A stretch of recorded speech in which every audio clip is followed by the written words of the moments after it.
31. On y va? C'est bon? Eh bien, bonjour à tous. Merci de votre présence en ces temps parfois compliqués. Je suis Cyril Schwartz, créateur et dirigeant de Corporate Garden, et j'ai le plaisir d'animer cette séance de réflexion, qui sera courte, malheureusement, 45 minutes, autour de la bio-inspiration. Alors, posons-nous juste une question à l'introduction. Et si le vivant, si l'amour du vivant était une clé d'avenir pour nous tous? Et si renouer le lien inné que nous avons avec la nature et que nous avons tendance à perdre depuis un certain nombre de décennies, et si nous faisions davantage attention à ce vivant pour mieux s'en inspirer, pour profiter de tous ces services dits systémiques qu'il nous apporte, pour peut-être davantage végétaliser nos espaces de vie et de travail, pour agir sur notre bien-être, notre santé. Et si finalement cette nature, s'inspirer du vivant, prendre la nature comme modèle pour innover de manière plus durable, plus soutenable, était un catalyseur de solutions pour répondre à tous les défis qui se posent à nous aujourd'hui. Pour cela, 4 invités, 4 passionnés de biologie, c'est ce qui les réunit en tout cas tous les 4, à des degrés divers, à des expériences diverses bien entendu. Et donc nous allons débattre dans ce temps très court. Un point avant de démarrer, pour celles et ceux qui n'ont pas participé à d'autres tables rondes, vous pouvez aller, pour poser vos questions, puisqu'on ne peut pas passer le micro, vous allez sur le site produrable.com, puis sur l'onglet Programme, puis Édition 2020, puis la table ronde. Et là, vous allez voir, il y a un petit bouton qui vous permet d'interagir et donc de poser vos questions. Et vos questions, je les verrai sur mon téléphone. Et donc, soit on y répondra pendant la table ronde, soit dans la période des 5-10 dernières minutes que nous avons laissées pour répondre à vos questions. Alors, en premier lieu, je vous présente nos invités. Rosemary. Rosemary Auclair, bonjour. Bonjour. Vous êtes, bien sûr, passionnée de biologie, docteur en biologie. Vous avez co-créé Woodlight avec votre mari, Guylain Auclair. Et Woodlight a pour ambition d'être une alternative demain de nos systèmes d'éclairage public dans les villes et dans les jardins, etc. Mais aussi pour diminuer la surconsommation énergétique, pour lutter contre la pollution, pour mieux verdir nos espaces de vie et de travail.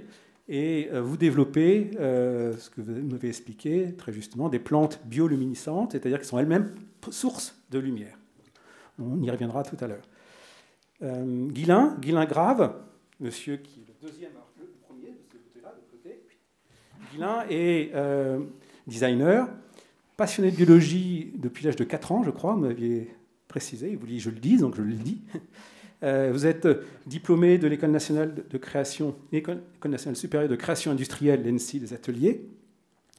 Vous avez créé et vous dirigez aujourd'hui Big Bang Project, qui a pour objet de conjuguer la science et le design pour innover et apporter des solutions à tous les défis qui se posent à nous aujourd'hui. Vous êtes également enseignant-chercheur à l'ENSI des ateliers, mais aussi à Sciences Po Paris, où je crois vous donnez un cours sur le biomimétisme. Nicolas à côté de Rosemary. Bonjour. Nicolas, vous êtes président de l'Ease Packaging que vous avez créé, situé à Saintes en Charente-Maritime. C'est important de le préciser. Et vous êtes surtout l'inventeur des vegan bottles, ces bouteilles biodégradables et compostables qui sont une manière nouvelle de créer une économie circulaire. Et j'en profite, vous sortez prochainement, ou en tout cas avant la fin de l'année, un livre dont l'intitulé exact est, que je ne me trompe pas, parce que sinon j'aurais tout faux, Un monde sans plastique, des solutions pour une nouvelle économie circulaire. On aura l'occasion peut-être à la fin, si cela vous intéresse, d'en parler. Et enfin, Tony Joanneau. Bonjour. Tony Joanneau, après plus de 7 ans dans l'ennoblissement des textiles pour de hautes maisons de couture, vous êtes réorienté vers le biodesign avec Guylain, qui est à votre droite, au travers d'une formation à l'ENSI. Et aujourd'hui, vous avez créé l'atelier Symbiosis, sur lequel vous avez pour ambition de conjuguer, se faire rencontrer les savoir-faire du textile et la science. On y reviendra parce que c'est assez passionnant, notamment par rapport à votre concept. Alors, 3 petites parties. La première partie, qu'est-ce que c'est que la bio-inspiration? Assez rapide, mais c'est bien de partir sur ce que c'est, en tout cas, nos experts, nos patients de biologie, comment ils définissent ce que c'est que cette bio-inspiration, comment ils la pratiquent, donc de manière concrète, quelques exemples, et puis surtout la mise en perspective, à quoi ça sert, quel modèle d'avenir, et comment cela pourrait rentrer dans un vrai système d'innovation durable pour notre société. Je propose de commencer par vous, Gillian, en tant que designer, enseignant, chercheur, etc. Comment on peut définir la bio-inspiration? Alors, vous m'entendez bien, ouais, c'est bon? Donc, on va essayer de parler avec le masque. Donc, effectivement, moi, je suis designer industriel de formation. Et quelque chose que j'aime bien raconter, c'est que j'ai été formé avec un outil qui est problématique d'un point de vue environnemental et sociétal. On n'a plus besoin de prouver que l'industrie est une des causes, en tout cas, des changements environnementaux, climatiques, etc., qui nous entourent. Et en fait, quand on regarde le vivant, donc, comme vous le disiez, Cyril, donc, je suis passionné de biologie depuis que je suis tout petit. Et quand on regarde le vivant, on se rend compte que c'est un modèle qui pourrait nous inspirer de nouvelles manières de concevoir les sociétés qui nous entourent et du coup les produits, les services, les matériaux qui peuvent aussi nous entourer pour pouvoir répondre à nos besoins. Et ça, c'est extrêmement important parce qu'on dit que donc le vivant, on dit que c'est 3,8 milliards d'années de recherche et développement. Et s'en inspirer à différentes échelles. Donc on dit qu'on peut s'inspirer du vivant de l'échelle de l'échelle nano à l'échelle macro en passant par l'échelle écosystémique. Donc comment est-ce qu'on peut regarder le fonctionnement d'une structure, d'un organe, d'un organisme, des comportements intraspécifiques, donc au sein d'une même espèce ou entre différentes espèces. Et tout ça peut nous apprendre des nouvelles manières de gérer nos ressources, de construire ce qui fait société autour de nous. Et quand on regarde le vivant, lui, il est capable de faire des choses qui sont extrêmement performantes, qui fonctionnent et qui durent depuis justement ces 3,8 milliards d'années. Et tout ça, il fait des choses extrêmement complexes à partir de ressources qui sont libres et localement disponibles, à partir d'eau en tant que solvant, à partir dans des conditions de température, des conditions de pression qui sont ambiantes et modérées. Donc ça, c'est extrêmement intéressant parce que nous, on va faire des choses qui sont beaucoup moins performantes et beaucoup plus polluantes et on a du mal à gérer de façon optimisée nos ressources, alors que dans le vivant, si on le regarde, on a beaucoup de leçons à en tirer. Donc la bio-inspiration, c'est une manière de repenser à différentes échelles nos activités, donc les activités humaines qui sont problématiques. Et ça, on peut le faire de différentes manières. Mais je pense il nous faut des outils, vous disiez à juste titre. Effectivement. Et ce qui est intéressant, c'est que alors moi, je suis spécialisé dans le biomimétisme, qui est une voie un peu particulière de la bio-inspiration, qui intègre une notion de durabilité. Donc, mon métier, c'est de concevoir des innovations soutenables par la bio-inspiration. Et pour ça, en fait, il faut convoquer différents métiers. Donc, bio, on va travailler ou faire travailler des gens des sciences du vivant. Donc, on va aller regarder des spécialistes des insectes, des plantes, de différents types d'animaux, etc. Et on va regarder comment ils fonctionnent pour en inspirer des innovations. Et donc pour ça, on a besoin de faire travailler ces gens-là avec les pratiques et les métiers de la conception, des designers, des architectes, des ingénieurs, etc. Et du coup, c'est une pratique qui est clairement pluri- et transdisciplinaire et qui demande justement des nouveaux outils pour que des gens qui ne sont pas des sciences du vivant, par exemple, puissent aller chercher de la donnée biologique qui va nous inspirer justement de la conception d'innovations bio-inspirées qui auront vocation à être soutenables. Et pour ça, effectivement, il faut inventer des nouveaux outils. Comment est-ce que des designers vont pouvoir aller comprendre et fouiller le vivant pour pouvoir imaginer ces grandes innovations-là dans tous les secteurs confondus? Donc nous, à l'agence, on travaille sur OKGaia, qui est un moteur de recherche qui nous permet d'aller chercher des fonctions très très spécifiques et d'identifier des stratégies biologiques développées par toutes les espèces qui nous entourent pour pouvoir justement voir de nouvelles manières de capter de l'eau, de produire de l'énergie, de résister à des radiations qu'on travaille dans le spatial, enfin bon, tout un tas de choses comme ça. Et du coup, on doit mettre en place une sorte de base de données pour pouvoir justement mutualiser sur cette connaissance du vivant qui, aujourd'hui, malheureusement, avec des budgets de la recherche qui sont en baisse, ont tendance à baisser, alors qu'en fait, c'est une valeur monstrueuse si on raisonne en termes d'innovation. Et effectivement, on a besoin après d'avoir des outils très spécifiques qui nous permettent de naviguer dans cette connaissance complexe dans l'objectif justement de concevoir des innovations durables. Donc ça, c'est extrêmement important. Ok, merci beaucoup. Alors vous, Rosemary, qu'est-ce que vous inspire cette nature? Qu'est-ce que vous apporte? Oui, alors moi, vous m'entendez bien ou pas? Parce que avec le masque. Donc pour moi, la nature nous apprend deux grandes choses. La première, c'est que l'espèce la plus résistante, c'est celle qui va survivre en tout cas. C'est celle qui est la plus adaptée à son environnement, c'est pas forcément la plus forte. Et la deuxième, c'est que la nature est un écosystème magnifique, fascinant, rempli de milliers d'espèces qui sont dépendantes les unes des autres, et évidemment du coup fragile, puisque si on en enlève une, tout est déséquilibré. Et en fait, cette nature, elle est riche en super pouvoirs, comme je le dis, parce que j'adore ce mot et c'est vraiment ce que je pense.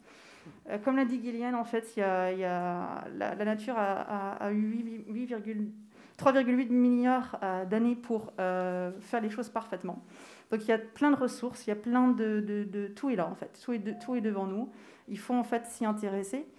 Il faut s'intéresser à la biologie parce que tout est là et on peut s'inspirer énormément de ça pour faire les innovations de demain, pour que l'homme puisse vivre dans son environnement, puisse s'adapter à son environnement et tout en préservant son environnement, tout en préservant sa nature. Et pour moi, le biomimétisme, en fait, ça part de là. La bioinspiration part de là. Et on en connaît plein. Vous avez par exemple les avions, c'est du biomimétisme en fait. On mime un oiseau en fait, tout simplement, pour nos propres besoins. Donc pour moi, le biomimétisme, c'est déjà observer la biologie, observer les animaux, les végétaux, comment ils fonctionnent, essayer de les copier, et puis tester effectivement. Donc l'avion, c'est hyper. On a un exemple très concret. Il y a aussi, je ne sais pas si vous avez déjà entendu, plus récemment, les combinaisons de nageurs olympiques qui s'inspirent de la peau de requin, puisque le requin a une peau qui est parfaite pour l'hydrodynamisme. Donc on s'inspire de ça pour créer la combinaison parfaite pour améliorer la nage du nageur. Donc il y a plein d'exemples comme ça. Il faut vraiment s'y intéresser énormément. On va y revenir. Vous, Tony, vous m'expliquez, vous qui n'êtes pas le plus biologiste des quatre, si je peux me permettre, justement, c'est ça qui est intéressant, c'est imiter et comprendre le vivant. Ouais, c'est ça. Alors, Gillian, tu as déjà dit beaucoup de choses sur l'entrée dans le sujet de la bio-inspiration. En tout cas, moi, je l'ai abordé de deux manières différentes. C'est-à-dire que j'ai travaillé pendant 7 ans dans un atelier d'ennoblissement textile à Paris, pour des maisons de couture. Et dans le textile, d'une manière générale, on s'inspire de la nature pour créer des collections, des motifs, définir des gammes de couleurs, créer des textures. Et dans cet atelier-là, en fait, ce qu'on faisait, et ça c'est ma première entrée dans le sujet de la bio-inspiration, c'était imiter le vivant. Et ce qu'on essayait de faire, en fait, c'était de reproduire des états de surface. On s'inspirait plus précisément d'organismes marins, de peaux de poisson, de coraux.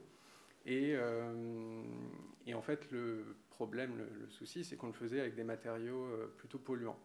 Et ça a été un vrai déclic en moi en 2016. J'ai choisi en fait de complètement réorienter ma pratique et je suis venu à l'ENSI Les Ateliers pour reprendre une formation plutôt orientée au départ éco-conception dans ma tête. Et c'est là que j'ai rencontré Gillian et la question du biomimétisme. Et pour moi, ça a été en fait une révélation, puisque je me suis dit à ce moment-là que j'y connaissais rien du tout simplement.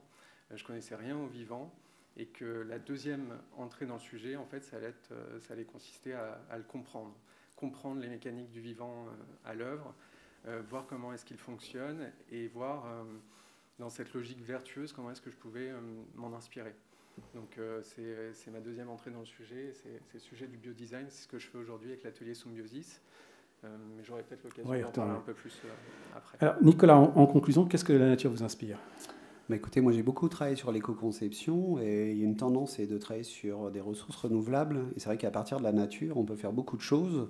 Donc j'ai décidé en fait de travailler sur des nouveaux matériaux et notamment avec des déchets agricoles. On peut faire demain et aujourd'hui plein de choses qui peut effectivement remplacer l'économie circulaire traditionnelle que l'on connaît aujourd'hui, qui est plutôt une économie circulaire de la terre à la terre. Aujourd'hui, on travaille par exemple sur recycler des déchets de canne à sucre pour en faire des matières biodégradables et compostables, pour en faire des emballages. C'est le cas de cette bouteille qui est devant moi. Mais avec du tapioca, avec des algues, de la betterave à sucre, avec des fibres de fruits et légumes, avec des pépins de raisin, avec beaucoup de déchets agricoles et notamment d'autres produits issus de la nature, on peut effectivement innover, parce que l'inspiration, c'est aussi créer peut-être des nouvelles choses pour remplacer d'autres, trouver des alternatives, et créer aussi un modèle économique viable à partir de la nature, tout en restant sur modèle ressources renouvelables, c'est-à-dire que l'homme ne va pas prendre plus à la nature qu'elle en donne.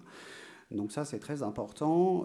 Cette économie circulaire de la terre à la terre, bien, c'est éventuellement partir de plantes pour obtenir du compost qu'on va redonner à l'agriculteur pour qu'il ensemence son champ.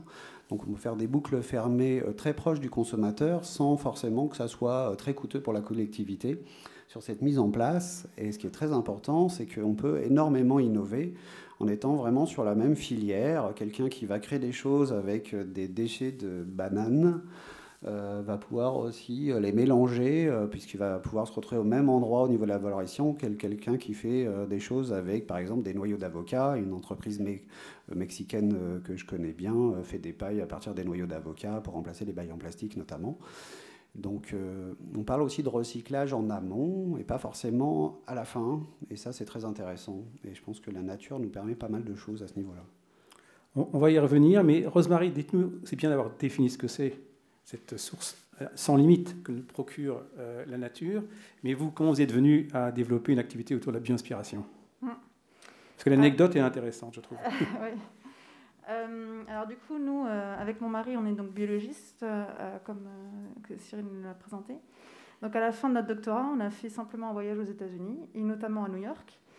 Et alors on a bien aimé cette ville, mais on a été frappé par la taille de Central Park, qui, si vous suivez n'importe quelle série ou film américain, on a l'impression que c'est un truc gigantesque. Enfin, c'est le parc fantastique, qui est certes sympathique, mais face à la taille, à la densité en fait humaine de cette ville, c'est rikiki en fait.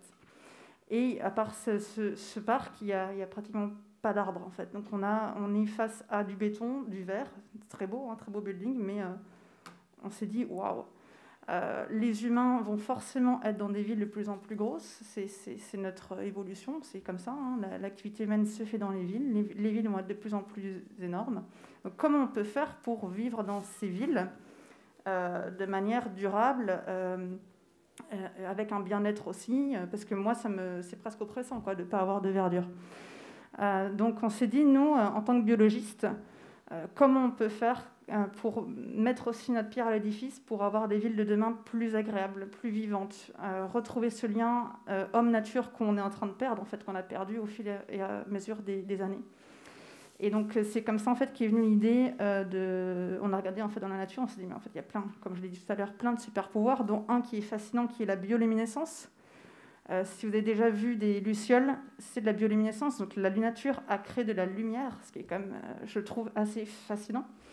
Et on s'est dit, mais pourquoi ne pas créer des plantes bioluminescentes, donc des plantes qui auraient cette capacité de faire de la lumière d'elles-mêmes. Et du coup, là, on aurait un lampadaire parfait. Donc c'est une plante qui émettrait de la lumière, mais qui aurait ses capacités de plante, donc de dépolluer l'air, puisqu'elle fixe le CO2. Elle est 100% recyclable, enfin, c'est juste génial. Donc la bioluminescence, effectivement, là vous avez une petite luciole, c'est un phénomène naturel. Donc c'est une réaction biochimique entre deux molécules qui vont, après interaction, émettre de la lumière. C'est comme ça qu'est venue cette idée donc, de créer des plantes bioluminescentes. Alors pour quel usage ? Alors, du coup, l'idée, comme dit, la vision qu'on a eue, d'où l'idée est venue, c'était donc de proposer une alternative à l'éclairage urbain, pour vraiment recentrer, en fait, remettre de la verdure dans les villes. Et donc, on peut imaginer, par exemple, des buissons bioluminescents comme balises dans des parcs, au bord des pistes cyclables, dans des vitrines de magasins. Enfin, on peut imaginer beaucoup de choses. Ou pourquoi pas remplacer certains lampadaires. On peut imaginer aussi des plantes bioluminescentes dans des murs végétalisés, dans des parkings, etc. Au-delà de ça, en fait, on peut potentiellement rendre tout type de plantes bioluminescentes. Donc on peut imaginer autant un bouleau qu'un ficus, une orchidée, un lierre. Donc les applications sont assez infinies en fait. On peut imaginer aussi dans des vitrines, dans des restaurants, des bars, etc. Ok. Et vous, Nicolas, vous avez fait le choix de la canne à sucre, une ressource naturelle renouvelable, Expliquez-nous un peu plus. Pourquoi ce choix? En fait, dans les années 2000, on a beaucoup travaillé sur l'amidon de maïs pour essayer de créer des nouveaux emballages qui pouvaient être une alternative au plastique traditionnel. Et on s'est aperçu qu'il y avait pas mal de contraintes parce que le maïs est surtout américain et puis ça consomme de l'eau et c'est OGM. C'est une culture intensive, donc pas forcément une ressource renouvelable. Et puis c'est un aliment de base. Donc on s'est dit, en plus, on ne va pas piocher sur un aliment pour en faire des emballages. Donc il a fallu effectivement chercher des alternatives, mais en quantité suffisante, parce qu'à un moment donné, on a une réalité, c'est si on fabrique quelque chose, c'est peut-être pour être sûr de pouvoir le fabriquer aussi demain et après-demain, et créer vraiment, pas forcément un modèle de prototype, mais un modèle industriel. Donc la canne à sucre, ce qui est génial, c'est qu'elle repousse déjà 8 fois toute seule, sans la replanter. C'est pas un aliment de base, c'est souvent pas OGM. Il n'y a qu'un problème de canne à sucre, c'est en Amérique du Sud parce qu'ils font du bioéthanol avec, donc c'est de la culture intensive. Mais partout ailleurs sur la planète, en zone tropicale humide, on a plutôt des paysans avec des tracteurs qui viennent couper la canne pour l'amener dans des usines qui sont plutôt des sucreries. Et après broyage de cette canne, on a des différents déchets sur lesquels on peut travailler pour en faire des matériaux. Ces usines-là, avec la canne à sucre, sont totalement autonomes en énergie. C'est-à-dire que grâce au broyage de la canne, on fait certes du sucre, mais des bio-engrais, des matériaux comme les miens, et on fait aussi l'électricité, puisqu'on brûle la bagasse et beaucoup de fibres pour auto-alimenter l'usine et revendre de l'électricité. Alors on travaille sur une zone Asie, Indonésie et l'Inde, donc on dirait c'est assez loin pour transporter. Alors certes, il y a un transport, donc on fait de la compensation carbone aussi. Mais on est vraiment avec des petits agriculteurs, donc on est vraiment sur une vraie ressource renouvelable et une vraie solution pour remplacer les plastiques demain, avec un modèle économique qui tient la route, puisqu'on a suffisamment de quantité aujourd'hui de canne à sucre pour pouvoir produire en grande quantité. Ce qui n'est pas le cas d'autres ressources qui sont à l'étude, notamment la problématique avec les algues, qui sont très intéressantes, mais il faut qu'on en ait tout le temps, toute l'année. Et vos produits sont réutilisables, hein? Donc c'est pas parce que c'est biodégradable et compostable qu'on peut pas les réutiliser. On fabrique notamment des gourdes ou des gobelets, donc qui sont pas fabriqués en plastique traditionnel, puisqu'il y a un enfermement avec la plasturgie traditionnelle, c'est toujours utiliser les mêmes matériaux, puis essayer d'en recycler un petit peu pour en réinjecter à l'intérieur. Alors que là, en prenant et finalement en modèle différentes choses dans la nature, on peut vraiment tous se mélanger au même endroit, en créant qu'une seule filière, et notamment le pouvoir le traiter à son domicile, parce qu'aujourd'hui il existe plein de modèles de compostage actifs, et chez Swal on a fait des tests avec une entreprise française. La bouteille que vous avez là, en 24 heures, à la place on a du compost, et ça se mélange avec les biodéchets, donc c'est aussi une filière des biodéchets qui est en train de se mettre en place aussi en France. On est très en retard à cause du lobbying, mais les Belges, les Suisses, les Anglais et d'autres pays font ça très très bien. Les Japonais, c'est les champions du monde de la gestion des biodéchets. Et quand on travaille à partir de la nature, on va avec les biodéchets. On est sur un monde végétal, organique. Ça va avec. Super. Merci beaucoup. Tony, vous utilisez cette inspiration de la nature pour le textile, pour l'ennoblissement du textile, mais autour d'un concept intéressant, la symbiose. Oui. Alors, expliquez-nous de manière concise et pédagogique ce que c'est. Déjà, je peux peut-être faire un petit point sur l'ennoblissement textile. J'avais un slide, je ne sais pas si il va arriver. Alors, l'ennoblissement textile, c'est ce qui consiste à traiter une étoffe de manière chimique ou mécanique pour lui apporter des caractéristiques esthétiques et techniques. Donc, c'est en général toutes les étapes de coloration des tissus. Ça peut être aussi l'impression, tous les systèmes d'après qu'on a sur les tissus. Là, j'ai illustré. Alors, c'était celui d'avant. Hop. Le slide d'avant, c'est un schéma qui est déjà un peu daté de la campagne détox de Greenpeace en 2015, mais qui montre bien en fait que toutes ces étapes d'ennoblissement textile, aujourd'hui et plus que jamais dans l'industrie, elles sont très impactantes, à la fois dans la fabrication des tissus, mais aussi dans les étapes de confection. Les réglementations, elles sont encore assez controversées en Europe, et d'autre part, le consommateur est aussi pris complice en fait des pollutions et de l'impact des chimies nocives de l'ennoblissement textile, puisque lui-même en lavant ses vêtements va rejeter certaines substances dans les nappes phréatiques. Et donc ce qui m'intéressait quand je suis arrivé à l'ENSI, c'était de me concentrer sur cette notion qui est simple. En fait, c'est de la même manière qu'aujourd'hui, on mange de mieux en mieux et on considère qu'il faut manger de mieux en mieux. Je pense qu'il y a urgence aussi à bien s'habiller. Et moi, je l'ai fait par la pratique que je connaissais le mieux, qui est celle de l'artisanat. Mais du coup, je me suis inspiré d'un principe biologique qui a donné son nom à mon projet, c'est la symbiose. Donc la symbiose, c'est ce qui consiste en l'association intime et durable de deux organismes pour servir les conditions de leur propre régénérescence. Donc là, j'ai pris l'exemple du lichen qui associe une algue à un champignon. Alors la symbiose, elle peut être aussi parasitaire, hein, mais moi, j'ai choisi en fait la conduite vertueuse de cette symbiose. Et donc mon idée, c'est d'unir un traitement à un tissu dans une optique symbiotique et écologique. Et ce que je fais aujourd'hui, en fait, c'est que je revisite des savoir-faire polluants dans nos noblissement textile. J'imagine de nouveaux outils en fait, pour les artisans, de nouvelles ressources, et j'essaye de voir en fait, à quel endroit ils peuvent revoir leurs pratiques au regard du vivant. Ok, merci. Gillian, vous aviez 2 exemples à partager, je crois. Oui. Alors effectivement, mes activités sont partagées en 3 temps. Hein. Donc il y a la recherche, l'innovation et l'éducation. La recherche, parce que comme je le disais tout à l'heure, en fait, on a besoin de produire des nouveaux outils et des nouvelles connaissances pour pouvoir naviguer dans le vivant et nous en inspirer pour concevoir des innovations durables. Après l'innovation, pour imaginer justement ces solutions en réponse à des grands défis et appliquer dans la société au travers des nouveaux matériaux, des nouveaux produits, des services, des expériences, tout ce que vous voulez. Et l'éducation, parce que à partir du moment où vous changez de méthode pour concevoir les choses, vous pouvez aussi tout ça le partager avec des générations d'étudiants, et on en viendra aussi à discuter un petit peu de l'ENC, qui est une superbe école pour ça. Et effectivement, donc voilà. Donc, à l'agence, on travaille sur tout un tas de projets, donc ça va du bâtiment à la ville de demain, en passant par des choses beaucoup plus petites. Donc on travaille sur des matériaux, on travaille dans les champs de l'énergie, dans les champs du sport, dans les champs de l'hygiène, de la santé, etc., avec des grands centres de recherche ou des grands groupes majoritairement. Et là, je vais vous montrer 2 exemples un petit peu de ce à quoi on peut arriver. Alors c'est plutôt des projets de recherche que je peux montrer. Celui-là date un peu, mais j'aime bien le présenter parce que, en quelques mots, parce qu'il a été un petit peu, pour moi, symbolique de la création d'une méthodologie que j'utilise encore aujourd'hui pour concevoir des objets bio-inspirés. Et donc là, c'est une bouilloire. C'est simplement une bouilloire qui a été réinventée, dont les fonctions ont été réinventées grâce à la bio-inspiration. Et du coup, la bouilloire dont l'impact environnemental se situe en phase d'usage, donc c'est la consommation d'énergie lorsque vous allez appuyer sur le bouton ON qui va créer en fait l'impact sur l'environnement. Donc on a, avec le bio-ingénieur Mich Camelo, travaillé sur comment est-ce qu'on peut remplir ces fonctions-là différemment. Est-ce que le vivant peut nous amener de nouvelles manières de remplir ces fonctions, d'optimiser les flux de chaleur, de bien isoler l'eau pour ne pas la chauffer plusieurs fois, de voir d'imaginer des nouvelles sources d'énergie.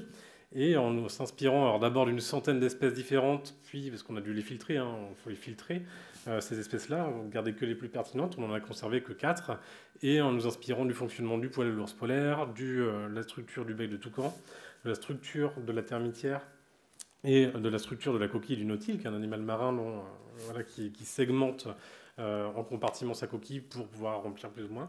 Juste, très rapidement, ça nous a permis de réduire de 60% l'impact environnemental de l'objet bouilloire électrique. Je ne vais pas détailler comment, parce que ce serait un petit peu long, mais ce qui a donné naissance à Nautil, qui est une bouilloire imprimée en 3D en céramique, donc bio-inspirée, que vous pouvez d'ailleurs voir, que vous pourrez voir à partir du 18 lors de l'exposition bio-inspirée pour 5 ans à la Cité des Sciences et de l'Industrie. Une autre approche, Cyril, si vous voulez bien changer, du coup, si on peut, plutôt que de s'inspirer du vivant, on peut aussi collaborer avec le vivant.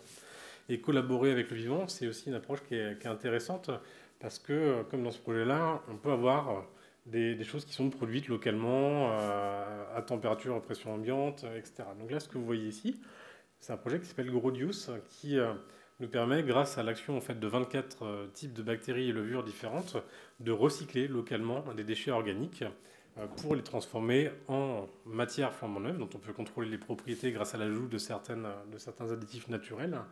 Et cette matière-là, elle peut être cultivée dans des moules.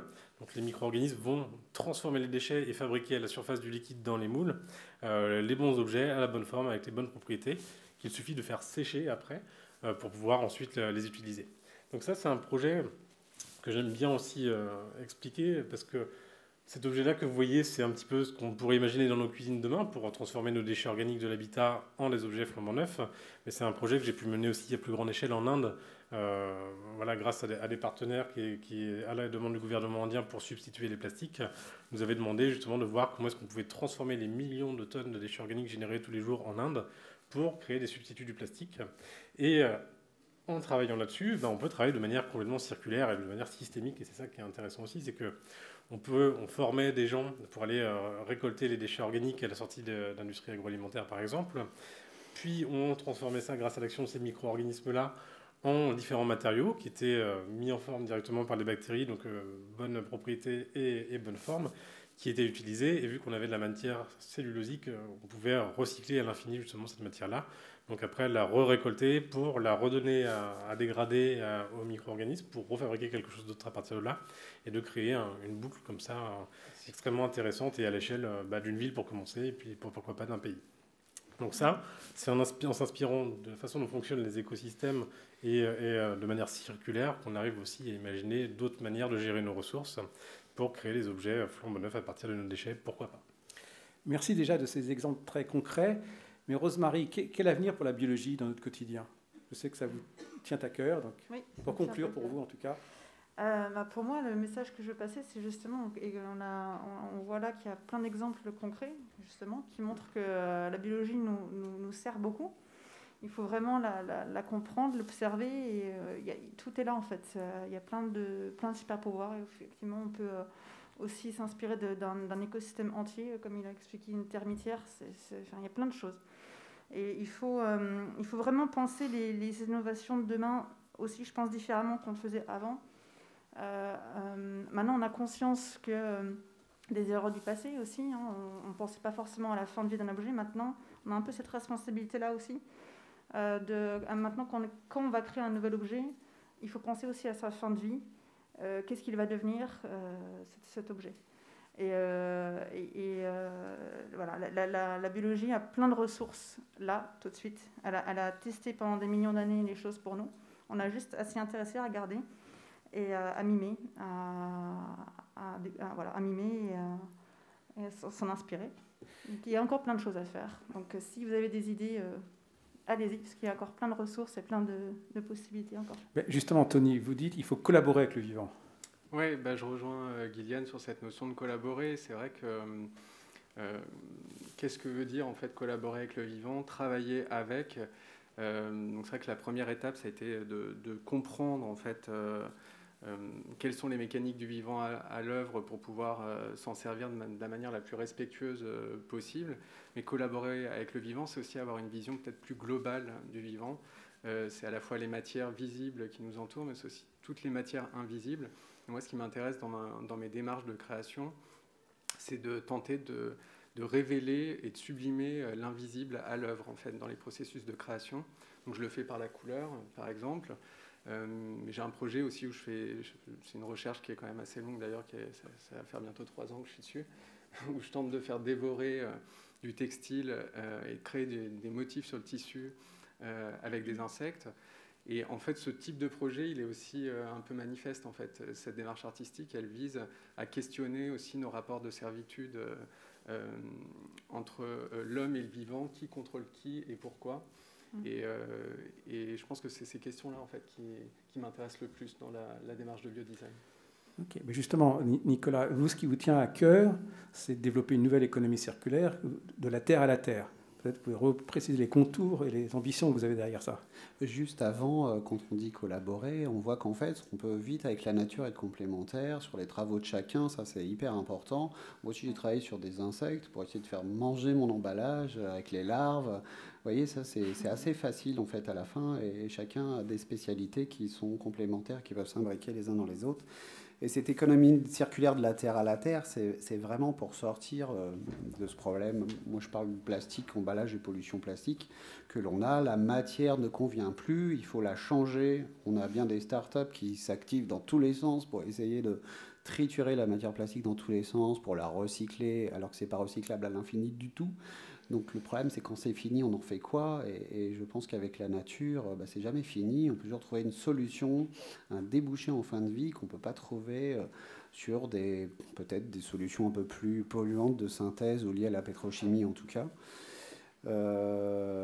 Donc voilà, c'est plutôt tous ensemble, on peut innover et trouver des solutions pour effectivement de moins faire une nouvelle économie circulaire qui puisse être vraiment plus écologique. Ok, merci beaucoup. Gilliane, pour vous, la bio-inspiration, si je résume, c'est le chemin vertueux vers le vivant. Alors c'est vrai qu'on a parlé de bio-inspiration, on a parlé aussi de bio-assistance, comment on peut se faire assister par le vivant. On a parlé de biomimétisme.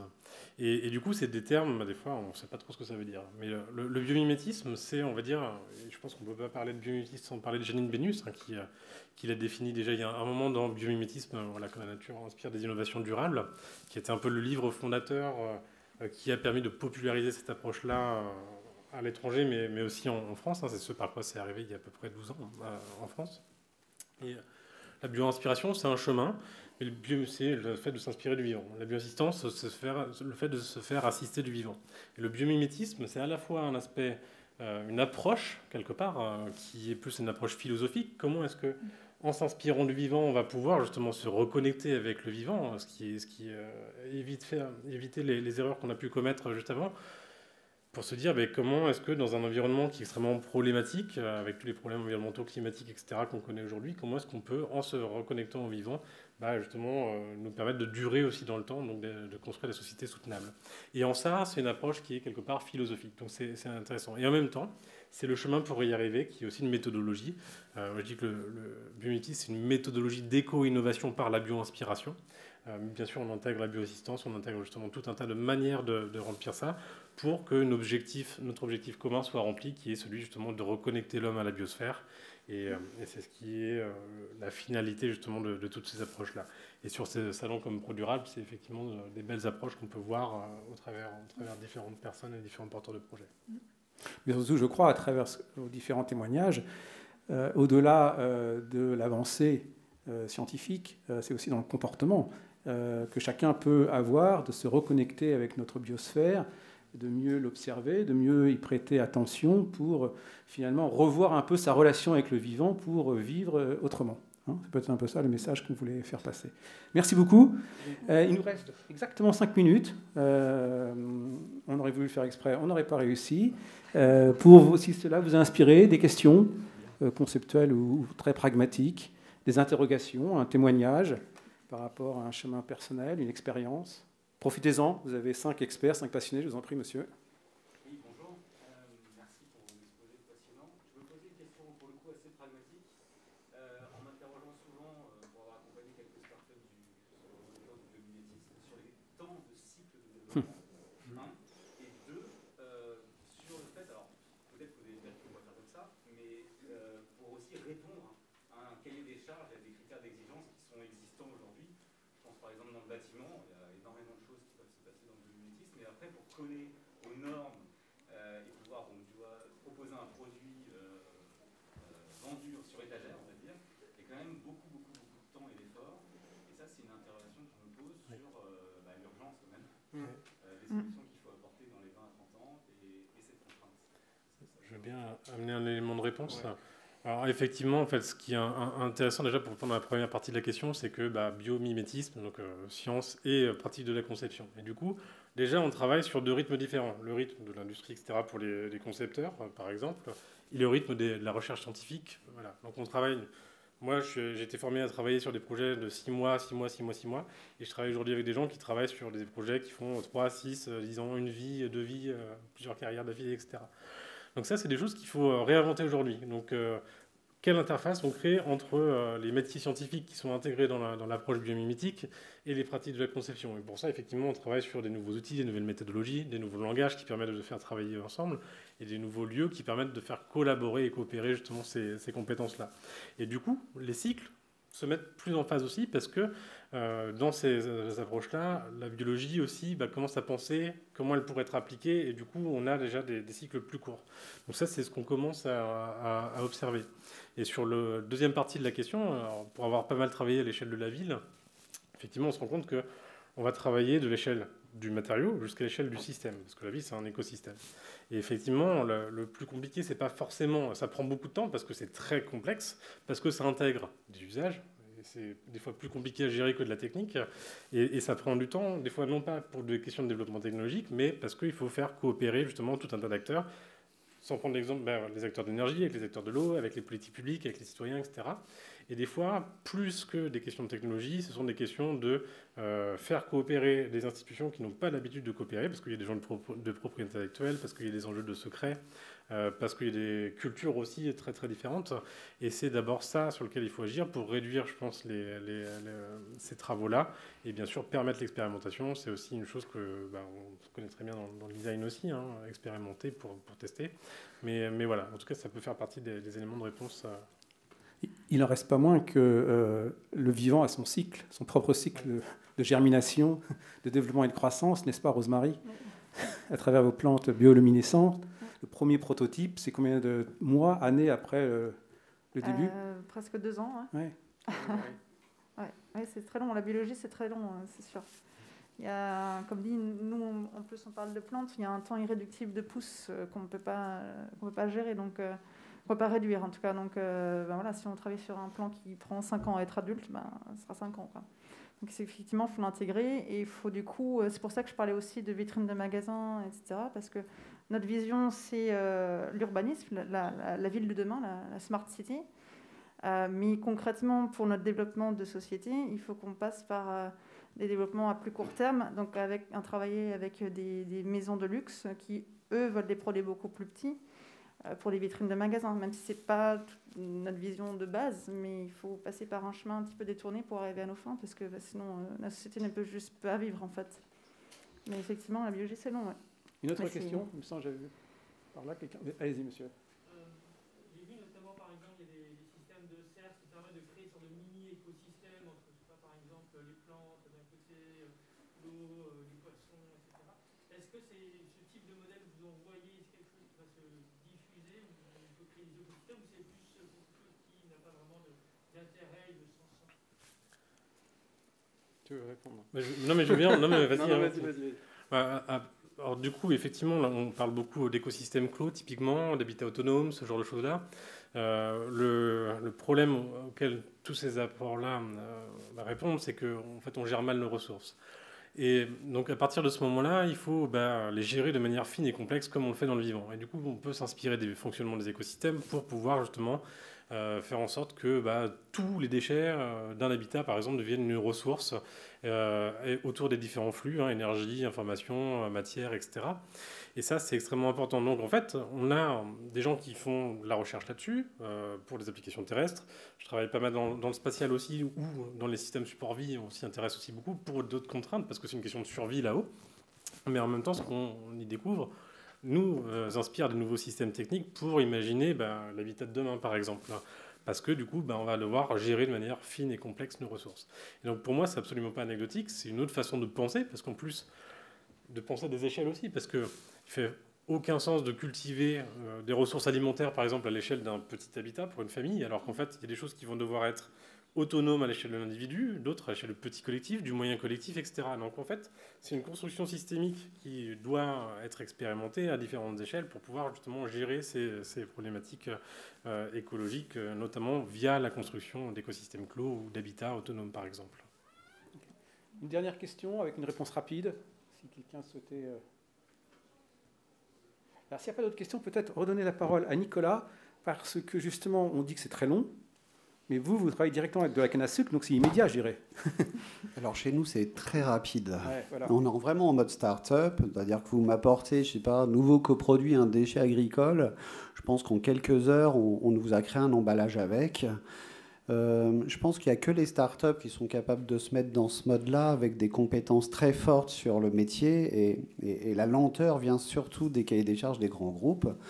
Donc il faut souvent que les grands groupes patientent pour que les petites entreprises montrent un modèle qui fonctionne bien, et un modèle qui fonctionne bien global, de A à Z, parce qu'on a des questions à peu près sur tous les sujets qu'on ne pose pas normalement sur un modèle standard. C'est-à-dire, est-ce qu'il y a des petits-enfants qui exploitent les champs de canne à sucre? Est-ce que si le poisson il mange un petit morceau, est-ce qu'il va mourir? On ne pose pas ça sur des filières classiques, en fait. Donc on doit vraiment aller très très loin dans notre démarche. Et du coup, l'innovation, la mise au point, en fait, c'est un détail. C'est tout le reste qu'il faut mettre au point pour convaincre justement demain la grosse structure, la grosse entreprise, que notre modèle il fonctionne de A à Z. Et c'est ça qui leur prend du temps à eux, mais pas à nous du tout. Et puis en plus, c'est une cohérence. On n'en a pas trop parlé encore. Vrai, ouais. Donc dans l'aquaponie, c'est surtout des valeurs, une cohérence. Ça dépend qu'est-ce qu'on veut faire vraiment dans sa vie si on entre entrepreneur. Est-ce qu'on veut faire quelque chose de cohérent avec son parcours? Est-ce qu'on veut faire quelque chose de cohérent pour la planète? Pourquoi on fait pourquoi de la bio-inspiration? Voilà, je pense qu'il faut être cohérent de A à Z. Et si on est passionné, là, ça peut aller très très vite et pas du tout lentement. Quand ça va lentement, c'est qu'on n'est pas passionné du tout. Ouais, c'est qu'on essaye de régler un problème dont on n'a pas les compétences. Même passionné, ça peut être lent, c'est ça? Oui. Mais bon, oui. Restons sur cette idée d'être passionné. 2 ans. Quelqu'un d'autre aura mis beaucoup plus de temps. Peut-être. Merci.